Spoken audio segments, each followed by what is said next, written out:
A very warm welcome to you wherever you are watching us from. My name is Abdelrazak Ali and this is Dalsan TV English News. We have a lot lined up for you, but first, let's take a look at some of the stories that are making headlines here in Somalia. Somali president leaves Mogadishu for Asmara to meet his counterpart. Puntland State President Abdullahi Deni re-elected. Somaliland Defense Minister resigns. Violent clash erupts in Mogadishu's Dainila district.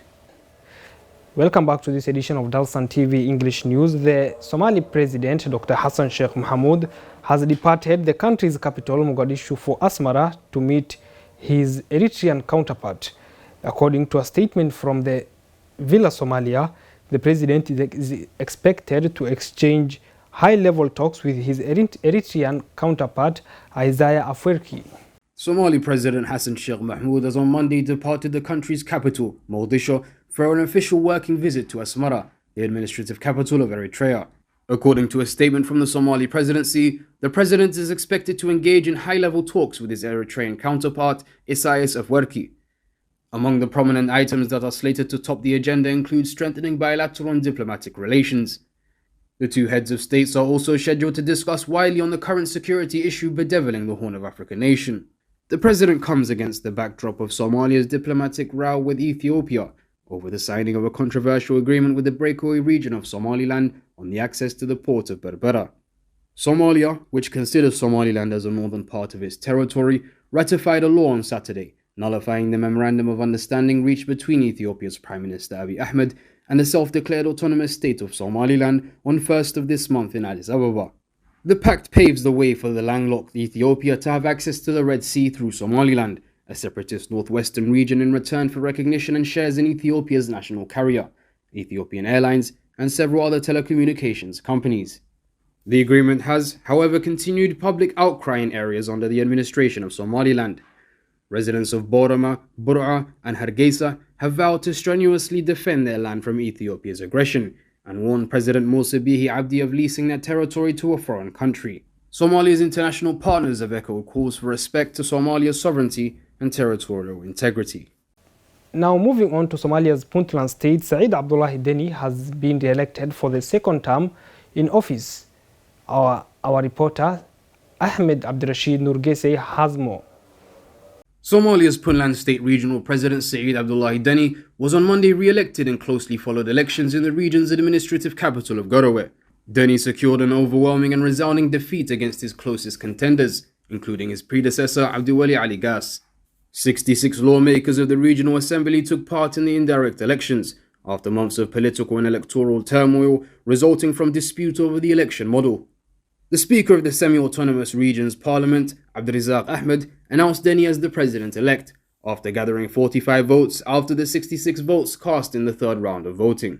His closest competitor, Guled Saleh, who received 21 votes, conceded defeat and congratulated the President-elect for his victory. Deni, who was first elected in 2019, is expected to serve for another second 5-year term. The Somali federal government has since congratulated Deni on his re-election.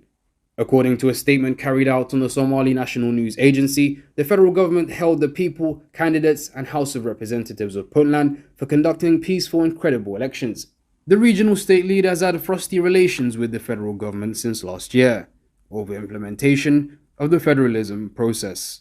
Now in Somaliland, the defense minister of the breakaway region has resigned following the controversial pact between the Prime Minister of Ethiopia and the leader of Somaliland.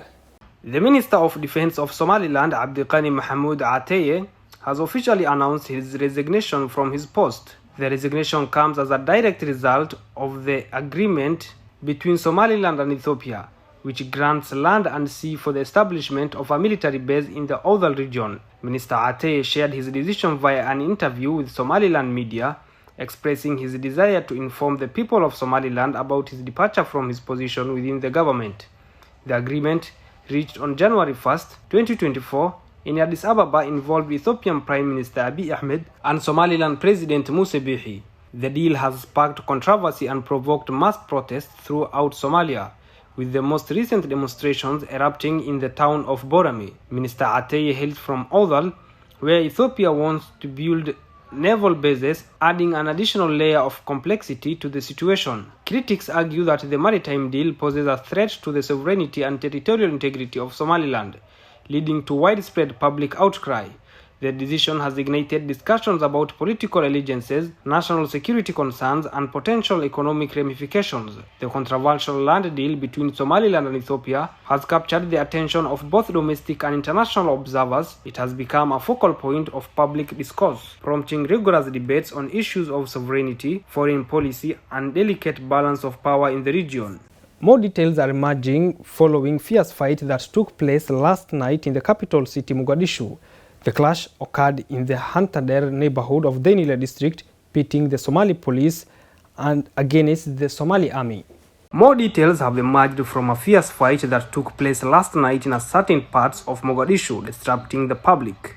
The clash occurred in the Hantader neighborhood of the Dainila district, pitting the Somali police force against the Somali army. According to reports, the conflict stemmed from a land dispute, with the police ordering civilians to evacuate the area. Subsequently, additional armed military forces arrived at the scene and engaged in combat with the Somali police forces assigned to evacuate the residents. Eyewitnesses have confirmed that the battle lasted for hours, marked by the sound of exchange gunfire between the two opposing sides. The extent of the damage caused by the confrontation remains unclear, as the incident unfolded during nighttime. Fortunately, the situation has now been stabilized. This is not the first instance of government forces engaging in combat with a particular area. Similar incidents have occurred multiple times in the past, resulting in casualties and injuries. There have been no official statements issued by the Dainila district administration or Somali security officials regarding the conflict.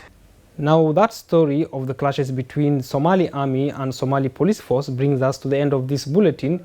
My name is Abdulrazak Ali. We wish you a lovely evening.